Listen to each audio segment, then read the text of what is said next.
tube of views, or whatever you want to call it. Adam Patterson here, obviously for this beautiful channel of Adam Patterson.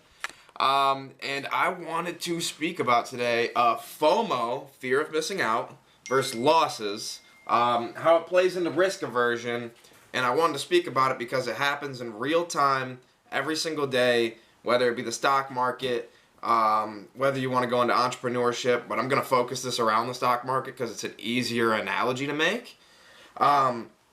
But when it comes to risk aversion, it's a graph, you would say, and how you choose your decisions that you make, you got to do it based off of how much you can tolerate and how much would be actually optimal for what you want to get out of it for the result that you're looking to get. So in terms of like entrepreneurship, you're weighing out opportunity costs here is really what you're doing at all times. And when it comes to entrepreneurship, you're weighing out the potential for a long-term like upside, because everything in entrepreneurship is long-tailed because it's a long game as long as you're playing it the right way. If you're not looking to get rich today or tomorrow and going to do something incredibly criminal, and you're actually looking to build a real business that's going to sustain over time and grow over time into the wealth that you want to create,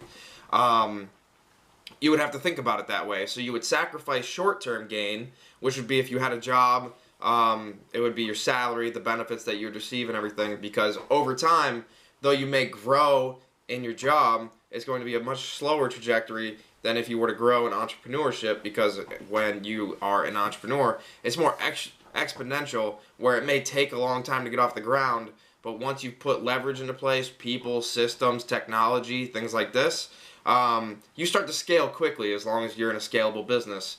But in a job, you have your set salary, which they pay you pretty much every year, especially if you work in a sales position. They don't usually increase your salary unless you move positions or move companies.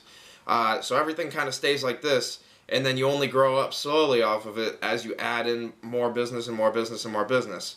Or if you're in an operational role or something that's like pure salary and you get increases every year, and say it's like 4 or 5%, you can actually chart that out because your benefits are going to stay the same if they don't take them away from you to save company profits. So everything will stay like this, and then you're going to grow even slower because sales is probably the highest thing.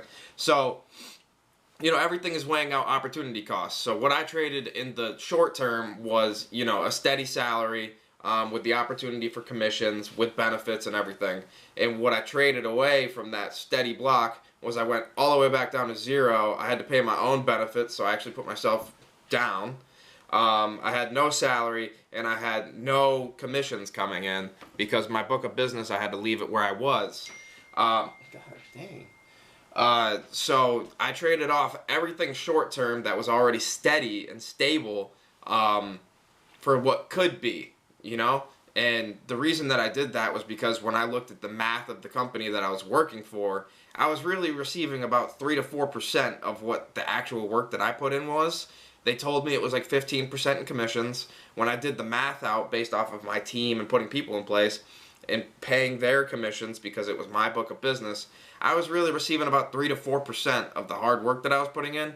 And my guarantee, my salary there always stayed the same, and my benefits stayed the same. So where I went up like this when I first started, and then they put me into leadership, I went back down.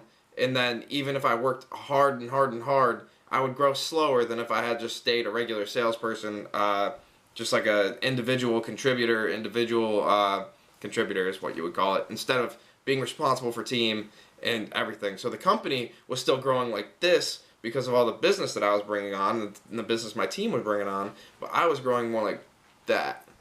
So very, very subtly as they were growing exponentially from all our hard work and time put in and everything that we were bringing on.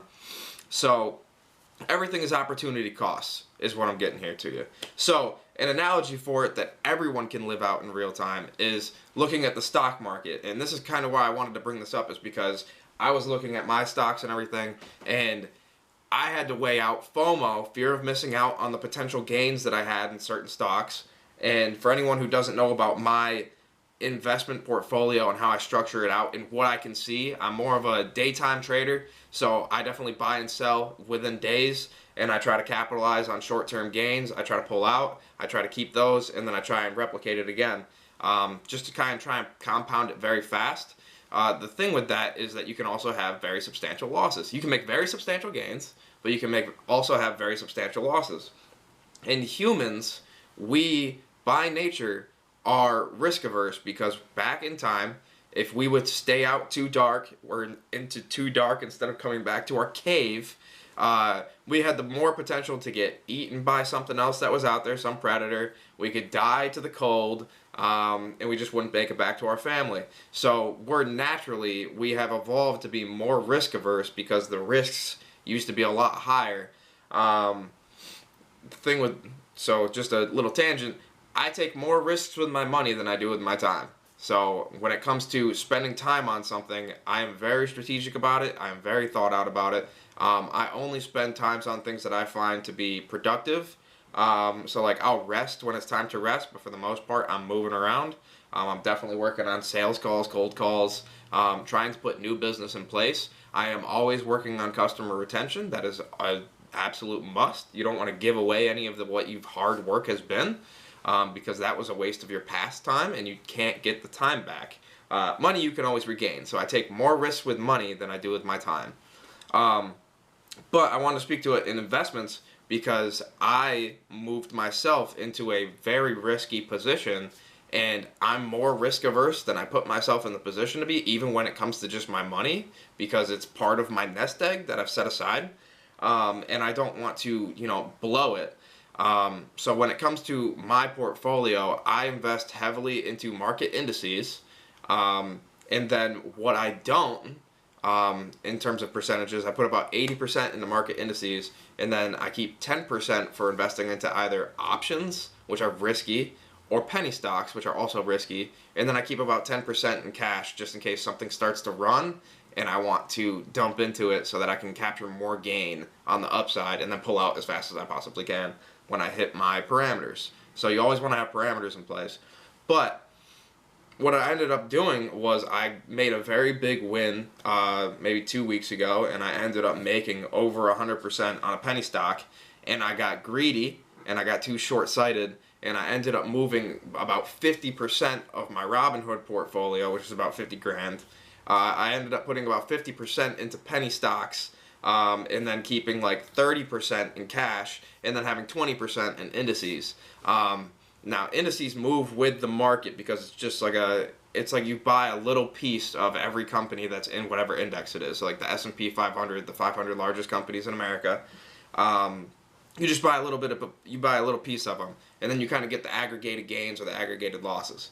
So it's minimal and it's diversified on its own. So you don't have to worry about buying like Apple, Amazon, Walmart, Costco, and all the big pieces to kind of diversify yourself. It's already diversified and you just buy a little piece of them all. But I started thinking about it because I had FOMO instead of thinking about the losses. So my opportunity cost was I had FOMO, so fear of missing out on the potential gains that I had because I was getting greedy, or could have, versus thinking about the losses. And when I did that, I moved my portfolio too much, and then a lot of the gains that I had got sucked away because I was being silly. And then you feel the losses much more, even though it's gained money, like it wasn't actually yours in the first place. Once you have it, you want to keep it. And I decided to go and be very risky with it because it was gained money, and it was kind of like playing with the house. The house is money. If you ever go gambling, where you make a big win, you keep your principal off to the side here, and then you take those big wins and you try and go play with those and double them out. But if you come back with nothing because you're not careful enough with it, you're going to be really upset because you're going to be like, I was up so much and now I don't have it, and you feel even more pain because you gained it and then you lost it. So you want to be kind of very careful with the things that you do. Because as Warren Buffett has always said, you have to have the right temperament to play in the stock market. So you have to have the right temperament when it comes to anything. When it comes to entrepreneurship, building your own business, when it comes to the stock market, when it comes to the choices that you make, you always want to understand what your goals are and what your timeline is for those goals. So if you've ever heard of SMART goals, I forget what the acronym actually stands for, but you really want to play into that quite a bit. Because if you don't actually set these goals in place with timelines, with what your plans are, with your parameters, and you don't stick to it, you're going to end up in one of these spots where you have FOMO or you have massive losses. And you can have them both at the same time. The FOMO is what led me to get into making silly choices, and because of that, I had losses. You know what I mean? So if I would have actually stuck to my parameters and what my portfolio allocation should have been, I wouldn't have had such massive losses. I would have kept most of the gain instead of giving away half of it, and I wouldn't be in the position I am in today. So everything is an opportunity cost. You can still be risky and have, with risk comes reward, but you have to, it's got to be a balance. You want to have risk, but you also want to have reward, and you would like to again get in these buckets where you're risking some and your reward would be high. So that's kind of the space that I like to play in, is right there. But whatever you're using, if you're in the stock market, just be careful. Don't get FOMO. You might have massive losses if you do, and then you're going to be even more upset than if you would have missed out on having some gains. So that's what I had for you right now. That's what I wanted to speak about. And yeah, let me know if you have any questions. Leave a like on the video if you enjoyed it. Comment down below whatever your feedback might be. And then subscribe if you want to follow along for more things on finance, speaking about entrepreneurship. I'll get back to speaking about business. I just always get off on these random tangents because I have my hands in so many pots. But thanks again for following along. Leave a like, comment, subscribe. We'll see you again.